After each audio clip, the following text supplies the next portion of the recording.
Hello. गुरुर्ब्रह्मा गुरुर्विष्णु।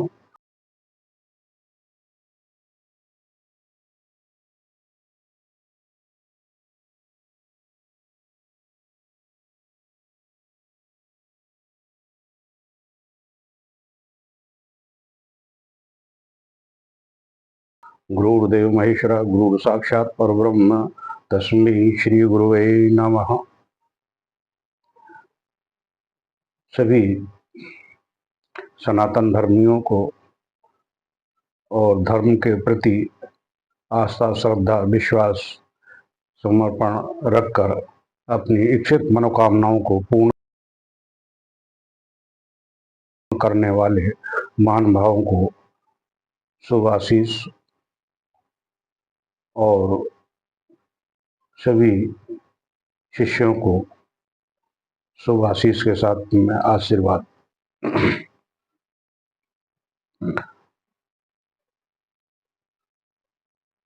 विगत समय से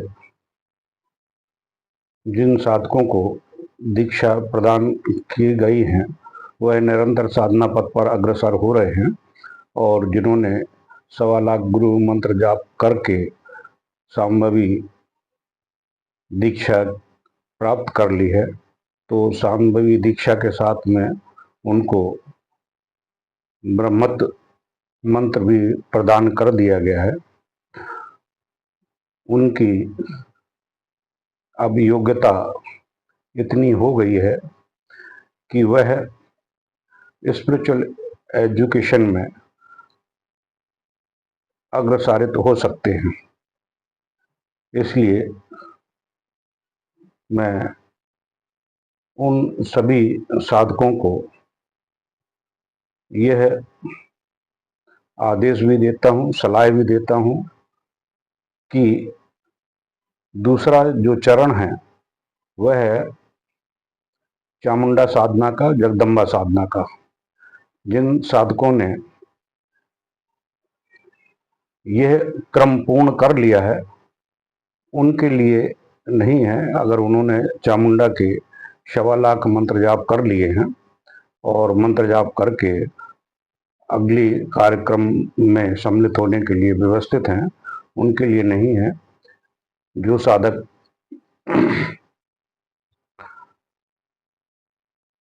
गुरु मंत्र के 1.25 लाख मंत्र जाप करने के बाद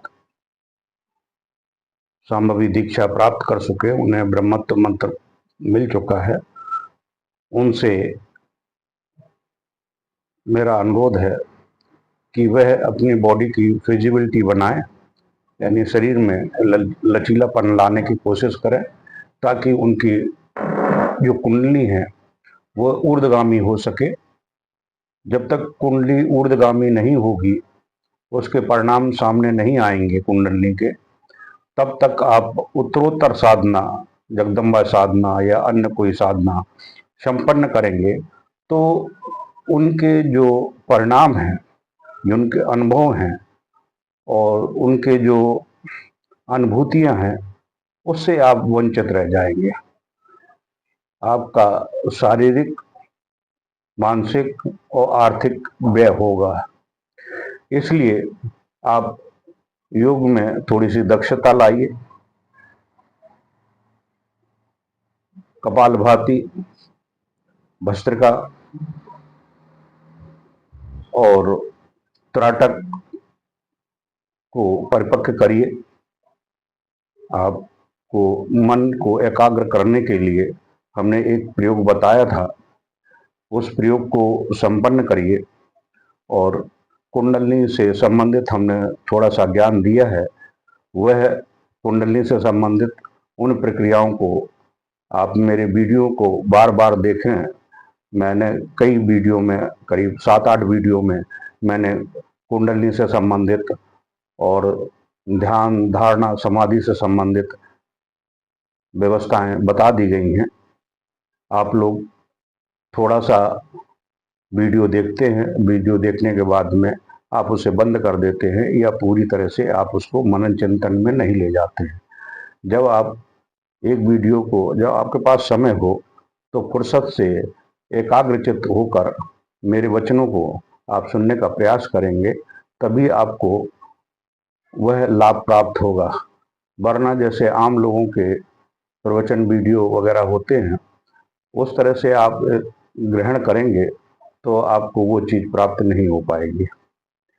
क्योंकि किताबी ज्ञान और एक अनुभवात्मक ज्ञान में जमीन आसमान का अंतर होता है। मेरे मुख से जो बात निकलती है वो अनुभवात्मक है, अनुभव की है, अनुभवगम है। वह ना तो आपको किताबों में मिलेगी, ना वेद पुराण उपनिषदों में मिलेगी। यह अंदर उतरने की प्रक्रिया है। अंदर उतरने की प्रक्रिया का ज्ञान केवल वही व्यक्ति तो दे सकता है, वही साधक दे सकता है, वही गुरु दे सकता है जो स्वयं अंदर उतरकर उन चीज़ों को हासिल कर चुका हो। इसलिए आप ज़्यादा से ज़्यादा समय देकर मेरे उन सारे वीडियो को बार बार देखने का प्रयास करें। क्रम रखें कि हमें कुंडलिनी से संबंधित 1-2 वीडियो देखना ही है और उसका मनन चिंतन करना ही है, तभी आपको कुछ चीज प्राप्त होंगे।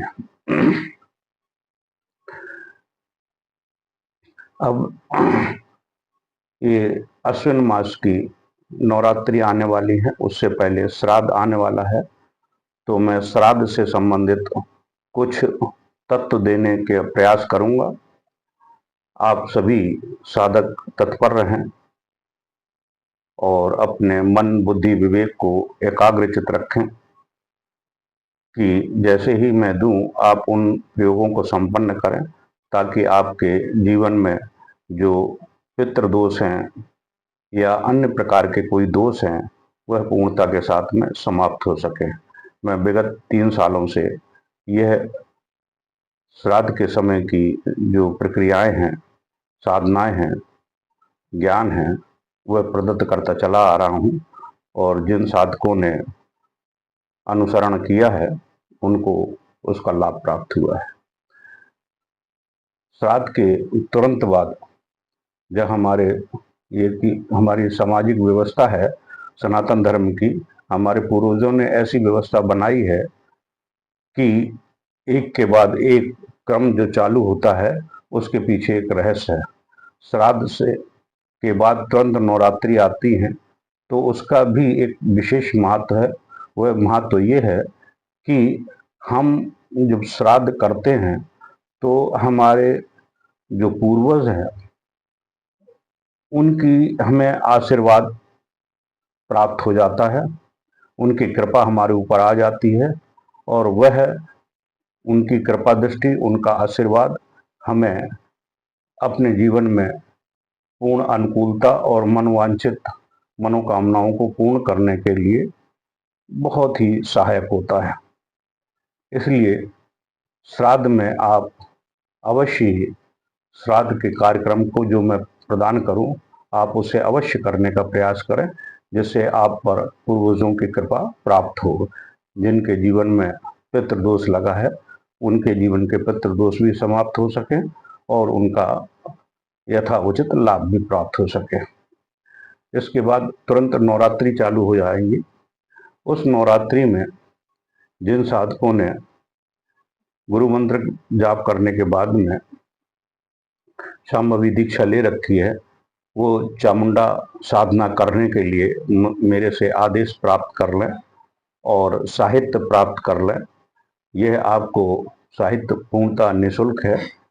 यदि आपने गुरु सिद्धि महायंत्र ले रखा है तो अन्य यंत्रों की आपको आवश्यकता नहीं है। 2 स्फटिक माला और एक गुरु यंत्र होगा, उस पर ये आप चामुंडा साधना, भगवती जगदम्बा की साधना संपन्न कर सकते हैं। यह ध्यान रहे कि उस पीरियड में आप जो भी साधना करें वह साधना आपके वचनबद्धता के अनुसार ही हो। अगर आपने पहले से चेक कर लीजिए कि हम कितने घंटा बैठ सकते हैं, कितने घंटा में हमारे कितने मंत्र जाप होंगे, और यह प्रक्रिया केवल 7 दिन की ही होगी। 7 दिन का कैलकुलेशन लेके चलिए मंत्र जाप का। 8वें दिन जो है आप नवरात्रि के 8वें दिन आप आहुति दे दें। पूर्णाहुति दशांश हवन की होती है। दशांश न दे पावें तो जितना भी आप दे पावें और उसकी आहुतियाँ प्रदान करने के बाद में आप उसकी पूर्णाहुति दे दें। पूर्णाहुति देने के बाद में नवमी के दिन आप कन्याओं का भोजन कराएं, कन्याओं को दान दें, गरीबों को दान दें और माँ भगवती की कृपा और आशीर्वाद प्राप्त करें। इस प्रकार से नवरात्रि की साधना आपको संपन्न हो जाएगी। मैं लिटरेचर जो चाहते हैं, जो साधना करना चाहते हैं, आप अपनी इच्छा व्हाट्सएप के माध्यम से व्यक्त कर दें। मैं उनको निःशुल्क रूप से पूर्व साहित्य साधना का ज्ञान प्रदान कर दूंगा। उसके बाद वह साधना करें। साधना करने के बाद में यथा उचित रूप से जो आपकी श्रद्धा बनती है गुरु चरणों में अर्पित करने की, वो शास्त्रीय विधान है। उस विधान के अनुसार से आप गुरु चरणों में अपने पुष्प अर्पित करिए और आशीर्वाद प्राप्त करिए, साधना में सिद्धि प्राप्त करिए। और सभी साधकों को मेरा ये अनुरोध है कि आप नित्य प्रति कम से कम 1-2 बार एक कोई वीडियो अवश्य सुन लिया करें। उससे क्या होता है कि मेरी वाणी आपके कानों तक जाती है तो आपका शरीर ऊर्जीकृत हो जाता है। जब ऊर्जा आपके हो जाएगी तो आपको साधना पथ पर चलने पर और दैनिक कार्यक्रम करने पर आपको बहुत लाभ प्राप्त होगा।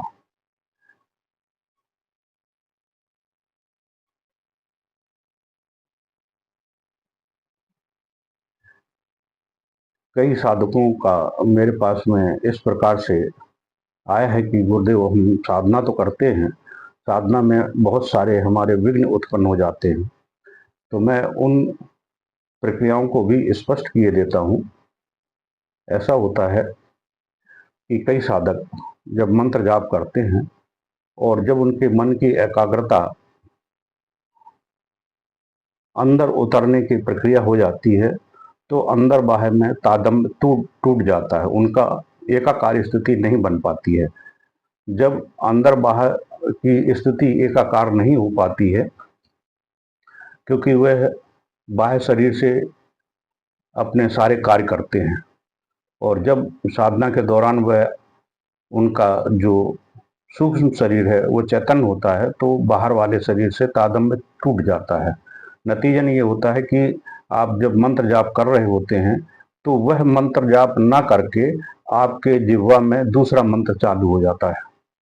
कई साधकों के साथ में ऐसा होता होगा, दूसरा मंत्र चालू हो जाता है और फिर उसको जब थोड़ी सी तंद्रा जागृत होती है तो उसको ये मालूम पड़ता है, अरे मैं तो ये मंत्र जाप कर रहा था, चामुंडा का मंत्र जाप कर रहा था, इसमें तो कोई गुरु मंत्र आ गया या कोई अन्य मंत्र आ गया, ये कैसे आ गया, ये मेरी गलती हो गई क्या? गलती नहीं, यह आपकी योग में पूर्ण दक्षता न होने के कारण से आपका जो मन है वो एकाग्र चित्त नहीं है। मन का जो भटकाव की स्थिति है उसके कारण से यह क्रिया संपन्न होती है। आगे की जो स्थिति है, जब कई बार साधक मंत्र जाप करते करते और जब एकाग्रचित होकर अंदर उतर जाता है, मंत्र जाप उसका चलता रहता है और चलते चलते अचानक ही देखा होगा कि आधार उंगली पर देते हैं, मध्यमा उंगली में आधार देकर, अनामिका उंगली में आधार देकर मध्यमा और अंगूठे के माध्यम से इस प्रकार आधार देके इस प्रकार मंत्र जाप करते हैं तो अनामिका उसमें नहीं छुलनी चाहिए। तो जब जाप करते हैं तो अचानक ही माला हाथ से छूट जाती है, नीचे जमीन में गिर जाती है। तो कई साधक को सोचते हैं कि ये बहुत बड़ा अनिष्ट हो गया।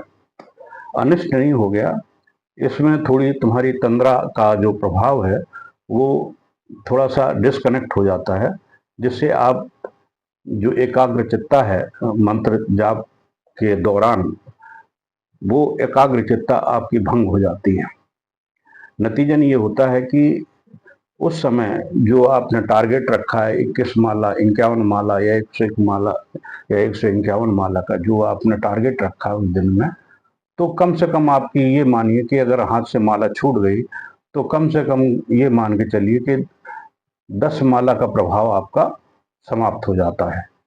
क्योंकि जहाँ तक आपने जाप किया था वहाँ तक तो ठीक है, उसके बाद जब दोबारा मंत्र जाप शुरू करेंगे तो देखेंगे कि आपके मन की जो तादम है वो उतना नहीं जुड़ पाता है। कहीं ना कहीं संशय, विचारधारा में कुछ अलग चिंतन आने की वजह से वह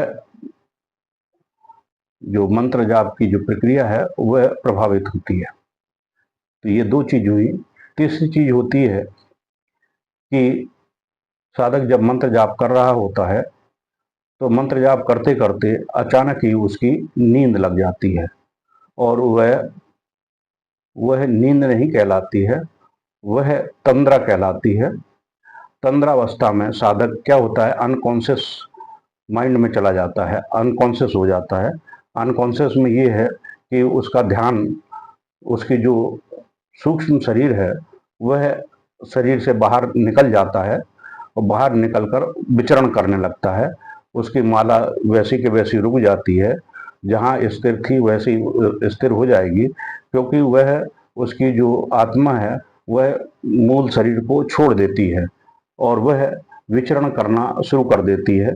आपने देखा होगा जिन लोगों की साधनाओं में इस प्रकार की व्यवस्थाएं आती हैं, जब उनका सूक्ष्म शरीर निकल जाता है तो उन्हें अनुभूतियां होना शुरू हो जाती हैं। अनुभूति ऐसी होती हैं कि वह कहीं हिमालय में चला गया, कहीं कंदराओं में चला गया, कहीं चला गया।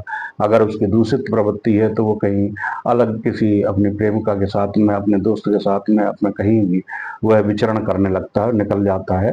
तो इस तरह से जैसी उसकी मनोप्रवृत्ति होगी उसी के अनुसार से वह उसका सूक्ष्म शरीर वहां पर विचरण करने के लिए तत्पर हो जाता है। इसलिए साधक को कहा जाता है कि अपने मन बुद्धि और चेतना को बिल्कुल एकाग्र चित्र करके रखिए। तो जब कहीं ऐसी स्थिति आती है तो उसको सही दृश्य दर्शित हो। जैसे अचानक ही चले जाएंगे तो भविष्य में जो होने वाली घटनाएं होंगी वो आपको बिल्कुल प्रत्यक्ष रूप से दिखाई देने लग जाएंगी, और साधक उन चीज़ों का अनुभव करेगा जब वो समय आएगा कि अरे ये तो मैंने देखा था। जैसे मैं अपना व्यक्तिगत बताऊं कि मैंने सारे अपने जीवन के लेख को लिपिबद्ध किया हुआ है, एक एक दिन का। तो मैं देखता हूं कि 20-20, 25-25 साल में वो दृश्य जो मुझे दिखाई दिया था वो 25 साल में, 30 साल में पूर्ण रूप से उसी क्रम से घटित हुआ है। यानी अब आप देखिए कि 30 वर्ष आगे की घटना 30 वर्ष पहले दिखाई दे जाती है और बिल्कुल चरितार्थ होती है, एज इट इज होती है। तो ये साधक की जो परिकल्पना है, ये परिकल्पना जो है वो सूक्ष्म शरीर के माध्यम से चरितार्थ होती है, क्योंकि सूक्ष्म शरीर जो होता है वह ब्रह्मांड में अपने आप को व्यवस्थित करके रखता है। जैसे कि मिसाल के तौर पर जब कोई बालक या बालिका गर्भ में होती है तो गर्भ का जो आकार होता है और वहाँ जब उसके शरीर में जो शरीर निर्मित हुआ है उसमें प्राण आ जाते हैं तो वह बहुत सुकून महसूस करता है, और वहाँ उसे सारी सुख सुविधाएं सब कुछ वहीं उपलब्ध हो जाती हैं, और वह ब्रह्मांड में विचरण की प्रक्रिया और ब्रह्मांड में हो रही घटनाओं का वह प्रत्यक्ष एक प्रमाण लिए हुए होता है। वह उस समय अपने ब्रह्म स्वरूप में होता है, और जब ब्रह्म स्वरूप में होता है तो वह सारी घटनाएं उसके साथ हो जाती हैं। क्योंकि उस समय क्या होता है कि ब्रह्मा उस जीव में, जिस समय जीव हुआ और ब्रह्मा उस समय उसका लेख लिखना शुरू कर देता है कि यह इतने बजकर इतने मिनट पर, इतने समय पर, इतने पल घड़ी में यह इस वातावरण में आएगा और यह ग्रह गोचर होगा। इस ग्रह गोचर के साथ में उसका स्टार्ट टू एंड तक, यानी जन्म लेने से मृत्यु के कगार तक, मृत्यु तक पहुंचने तक उसको एक रोल लिख दिया जाता है, एक पात्र के रूप में उसको एक लेख दे दिया जाता है कि तुम्हें यह रोल अदा करना है। उस रोल में बहुत से पात्र उसको मिलते हैं। जैसे सर्वप्रथम पात्र मिलता है माँ, फिर पिता, फिर भाई, बहन, बंधु बांधव, चाचा, मामा, ताऊ, ये सब मिलते हैं। फिर सामाजिक प्रवेश मिलता है। फिर आगे जाके व्यवसाय में वो तमाम तरह के मिलते हैं, वहाँ सब कुछ होता है। इसलिए जब वो सारी व्यवस्थाएं होती हैं तो वहाँ वो अपने आप को भ्रमित महसूस करता है कि उसे कुछ नुकसान हो गया तो परेशान हो जाता है, उसे लाभ मिल गया तो सुखी तो महसूस करता है लेकिन सुकून नहीं मिलता है, और जब बीमारी हो जाती है तब वह विचलित हो जाता है। उसे यह ज्ञान नहीं होता है या कोई बताने वाला नहीं होता है कि जब ब्रह्मा ने वह लेख लिखा तो ब्रह्मा ने 6 चीजें जो हैं वह प्रकृति से हटाकर अपने नियंत्रण में लेके रखी हैं। जीवन मरण, यानी उन्होंने जो लेख लिखा उस लेख में उन्होंने सर्वप्रथम जीवन का स्टार्टिंग पॉइंट पकड़ा और अंत का पकड़ा। ये जीवन और मरण, ये केवल जो स्टार्ट और एंड है उसको उन्होंने पहले नंबर लिख दिया कि यहाँ इनकी जीवन है और यहाँ इनकी मृत्यु है। तो जीवन मरण। फिर इसके बाद में दूसरा आता है यश अपयश, यानी अपने जीवन काल में वह जो भी कार्य करेगा, जितना भी कार्य करेगा, तो उसमें हानि भी होगी और लाभ भी होगा। दोनों का तराजू का जो पड़ला है वो हिलता डुलता रहेगा। तो जीवन मरण, लाभ हानि, यश अपयश, उसे जीवन में यश और अपयश बराबर मिलते रहेंगे। यह उसकी क्रियाशीलता पर निर्भर करता है। उसके जिस जैसे आचरण व्यवहार होंगे उसके अनुसार से उसको समाज में मान, पद, प्रतिष्ठा, वैभव, ऐश्वर्य, कीर्ति, धन इत्यादि की व्यवस्था होगी। तो यह ब्रह्मा के द्वारा लिखा हुआ है और इसको कोई मेट नहीं सकता है। इसलिए मानव प्राणी को एक व्यवस्था दी गई है, अन्य प्राणियों में यह व्यवस्था नहीं है। केवल मानव प्राणी है जिसमें बुद्धि का सही सदुपयोग करने के लिए उसको ज्ञान दिया है। यानी बुद्धि सभी जीवों में है। जैसे हाथी का बच्चा अगर पानी में डूब रहा है तो जो हथनी है उसकी माँ उस बच्चे को अपने सूंड के माध्यम से निकालने का प्रयास करती है। उसके हाथ नहीं है, पैर, उसके काम पैर भी सहायता लेता है, लेकिन वह कोशिश करती है कि ये निकल जाए। इसी प्रकार से सभी जानवर, प्राणी या कोई भी है, पशु पक्षी वगैरह, सभी उनमें रहते हैं, सभी में बुद्धि का प्रभाव है, लेकिन वो सीमित दायरे का है। मानव प्राणी में असीमित बुद्धि है, उसमें निर्णय लेने की भी शक्ति है और उसको क्रियान्वित करने की भी शक्ति है। जब निर्णय लेने की शक्ति और क्रियान्वित करने की शक्ति है तो उसके परिणाम भी उसी के अनुसार से मिलते हैं। जैसे कोई दुष्कर्म करता है तो दुष्कर्म के परिणाम ये है, प्रकृति उसको दंडात्मक स्थिति प्रदान करती है। जो सही ढंग से कार्य करता है उसको पुण्य कार्य प्राप्त होते हैं, उसके जीवन में यश, मान, पद, प्रतिष्ठा सब कुछ प्राप्त होती है और वह ऐश्वर्य युक्त जीवन जीता है। तो ये उसकी अपनी बुद्धि की जो निर्णयात्मक स्थिति है कि वह निर्णय क्या लेता है। कई लोग होते हैं कि निर्णय लेने के लिए थोड़ा सा समय दे देते हैं कि ठीक है मैं सोच के बताऊंगा, तो उसका वो विचारों में मंथन करते हैं। मंथन करने के बाद में जो चीज निकलती है वो अति उत्तम निकलती है। जैसे आपने दूध देखा होगा, दूध से दही जब जम जाता है तो उसे मथा जाता है, मथा जाता है तो उसमें मक्खन जो निकलता है बहुत चिकना और स्वादिष्ट होता है। उसके बाद उसको जब गर्म करके निकाला जाता है तो घी बन जाता है। इसी प्रकार से विचारों का एक मंथन प्रक्रिया है। विचार को आपने जमा दिया, अंदर ले गए, ले जाने के बाद में उसका मंथन किया, जैसे दूध में मथानी घुमाई जाती है, उसी प्रकार से बुद्धि का आपने मंथन किया। मंथन किया तो मंथन में क्या है, पॉजिटिव नेगेटिव दोनों चीजें साथ साथ चलेंगी, क्योंकि मथानी जो चलती है आधी सीधी चलती है, आधी उल्टी चलती है, आधी सीधी आधी उल्टी चलती है जब वो मंथन होता है। तो मतलब कि बुद्धि में आपके नेगेटिव थॉट्स और पॉजिटिव थॉट्स, यानी आपके धनात्मक और ऋणात्मक दोनों विचार मंथन करते हैं।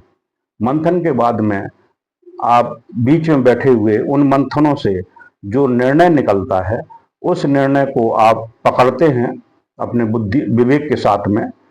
तो जब बुद्धि के साथ में सही विवेक मिल जाता है तो आपकी जो निर्णय शक्ति है वह बिल्कुल सटीक और प्रमाणिक रूप से प्राप्त हो जाती है। जब सटीक रूप से प्राप्त हो जाती है तब आप उस कार्य को करेंगे तो आपको निश्चित रूप से सफलता मिलेगी और आपको यश, मान, पद, प्रतिष्ठा, वैभव, कीर्ति भी प्रदान करेगी। यदि आपने सही ढंग से उन चीजों को नहीं पकड़ा, आपका विचार, आपका चिंतन गलत तरीके से गया, जैसे कोई चोर है, चोरी करने वाला है, कोई छल करने वाला है, कोई अय्याशी वाला है, कोई दारू वाला है, वह उसकी जो विचार मंथन प्रक्रिया होती है वह उसी की ओर होती है। वही सोचता है कि आज मुझे शाम को किस दोस्त के पास जाना है, कहाँ बैठकर मुझे दारू पीनी है, कहाँ मुझे जाके अय्याशी करनी है, कहाँ मुझे ये कार्य करना है। चोर ये सोचेगा कि आज मुझे कहाँ किस घर में चोरी करनी है, कहाँ मुझे ज्यादा धन मिलेगा।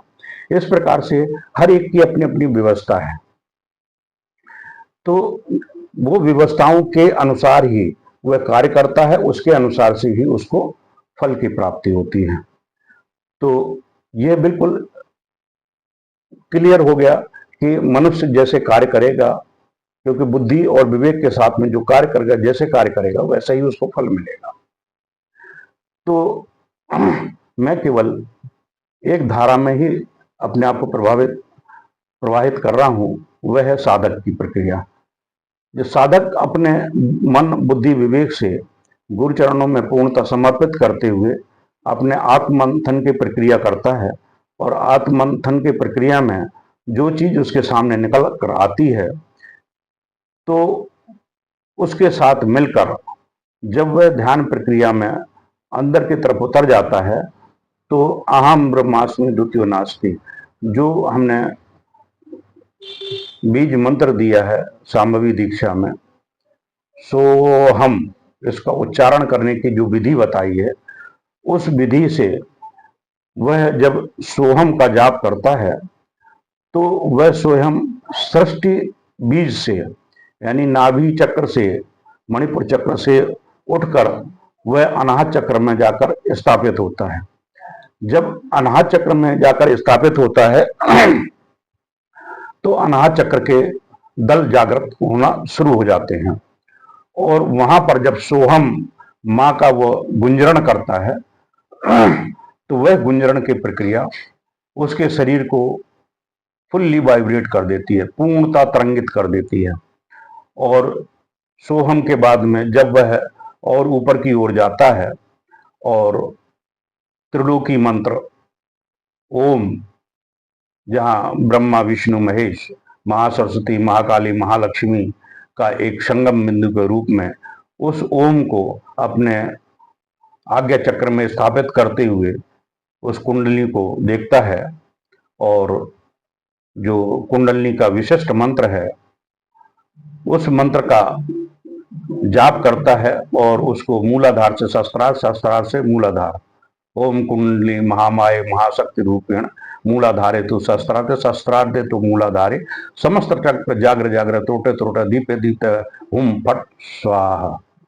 हुम फट स्वाहा जब लास्ट में लगाता है तो वह सारे चक्रों को हुम, हुम मतलब ये वायु बीज है, हुम के माध्यम से वह वहां से उस कुंडली के वायु बीज को उठाकर हुम ऊपर की ओर लाता है, और फट जब करता है तो एक प्रक्रिया होती, खुल जाती है, और वह जैसे गोली को हाथ में लेते हैं और लेने के बाद फंसा देते हैं, फंसा के जब उसको यूं करके मारते हैं तो गोली काफी दूर तक चली जाती है। तो हुम फट, जब फट का करेंगे तो वह कुंडली ऊर्ध्वगामी होते हुए ऊपर की ओर अग्रसित हो जाएगी और अग्रसित होगी। फिर स्वाहा जब करते हैं तो स्वाहा का मतलब ये होता है विखंडन की प्रक्रिया। विखंडन की प्रक्रिया यानी कि आपके उस दल से जितने भी रोम छिद्र हैं उन सभी में वह शक्ति प्रेषित करती है, वायु के माध्यम से ब्लड में पहुंचकर वह सब पूरे शरीर में प्रभावित करती है। तो हुम फट स्वाहा का ये है, जब वह मूलाधार से उठती हुई मणिपर चक्र में, फिर अनाहत चक्र में, फिर विशुद्ध चक्र में, आज्ञा चक्र में आती है। जब कुंडली के इस विशेष मंत्र का आप जाप करते हैं तो मूलाधार से शस्त्रार्थ, शस्त्रार्थ से मूलाधार है, वो एकदम आप मेरुदंड को सीधा करते हैं। जब आप इस मंत्र को 7 बार आप जाप करेंगे तो आप देखेंगे कि आपके एक कोई ऐसी चीज है जो आपके मूलाधार से चलकर शस्त्रार्थ में जा रही है, शस्त्रार्थ से जाकर एक कोई धारा, जैसे कि कोई एक आप लकड़ी ले लें या कोई चीज ले लें या रोशनी ले लें लाइट की, जैसे कि वह ऐसे ऊपर नीचे करें तो इस तरह की एक ज्योति आपके मूलाधार से शस्त्रार्थ, शस्त्रार्थ से मूलाधार तक आपकी चलती रहेगी और वो सभी चक्रों में जाकर रोशनी पैदा कर देगी।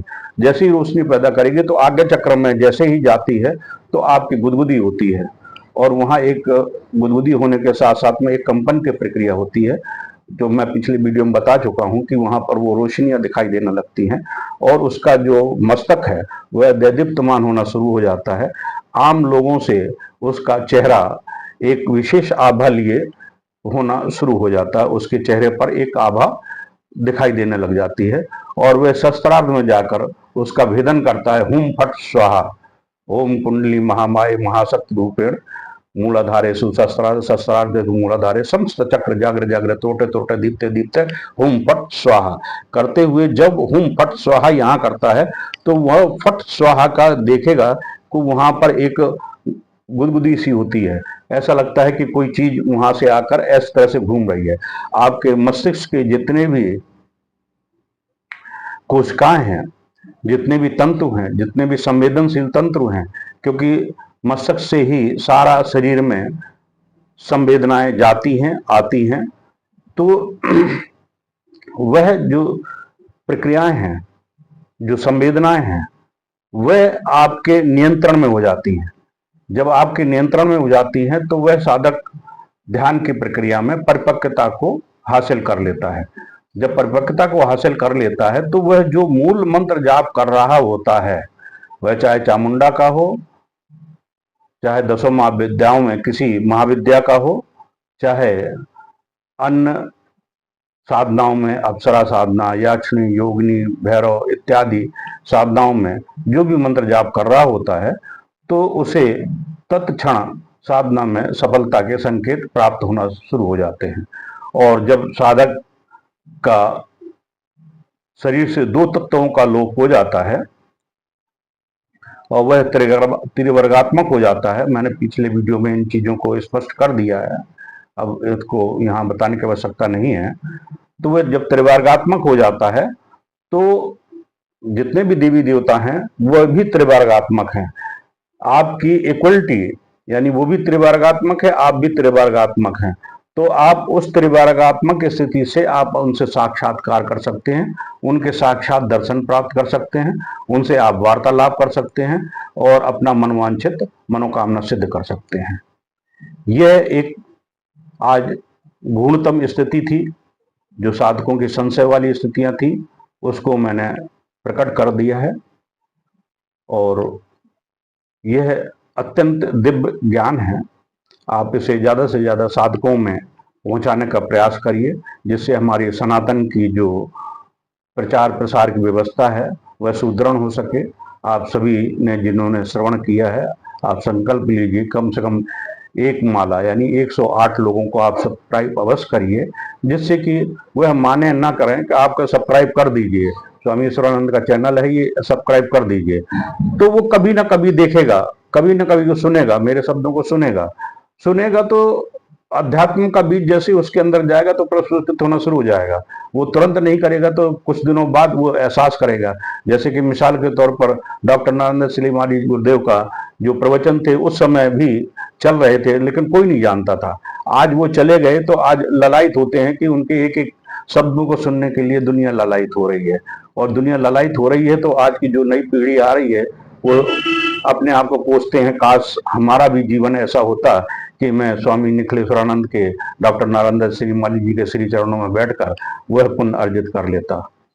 एक साधक ने मेरा भी एक फोटो डाला जिसमें मैं मस्ती के साथ में नृत्य कर रहा हूँ, अब सौंप दिया इस जीवन का सब भार तुम्हारे हाथों में। तो एक मूर्ख साधक है कोई, तो ये कह रहा है कि स्वामी जी ये क्या है। अब उसे यही नहीं मालूम है ये क्या है, उसे यही नहीं मालूम पड़ रहा है अब सौंप दिया इस जीवन का सब भार तुम्हारे हाथों में। तो उस नृत्य लीला में जो निमग्नता मेरी दर्शित हो रही है, तो उसको एक क्लिप पकड़ के देखता है, मेरे से पूछता स्वामी जी ये क्या है। अब उस मूर्ख व्यक्ति को मैं क्या समझाऊं कि गुरु में निमग्नता क्या होती है, समर्पण क्या होता है। जिसने समर्पण सीखा ही नहीं है, गुरु में एकाग्रता सीखी नहीं है, तो ऐसे लोगों को क्या शब्दों का प्रयोग करूं, किस शब्दों से उसको यानी कि संतुष्ट करूं। कोई शब्द नहीं है, क्योंकि शब्दों से किसी को संतुष्ट नहीं किया जा सकता है। शब्द केवल पान करने को होते हैं, एहसास करने को होते हैं। शब्द ही ब्रह्म है, ब्रह्म ही शब्द है। तो आप ज़्यादा से ज़्यादा इस वीडियो को सब्सक्राइब करें, लाइक करें और ज़्यादा से ज़्यादा पहुँचाएं। इत श्री जय गुरुदेव। जो भी आप लोगों को कोई भी समस्या हो, आप व्हाट्सएप पर अपने कमेंट्स अवश्य लिख के डालें, जिससे कि मैं आपको उनका उत्तर दे सकूं। और मैं ये आने वाले समय में व्यवस्था कर रहा हूं कि लाइव चैनल के रूप में आपको आपकी समस्याओं का निवारण कर सकूंगा। जय गुरुदेव।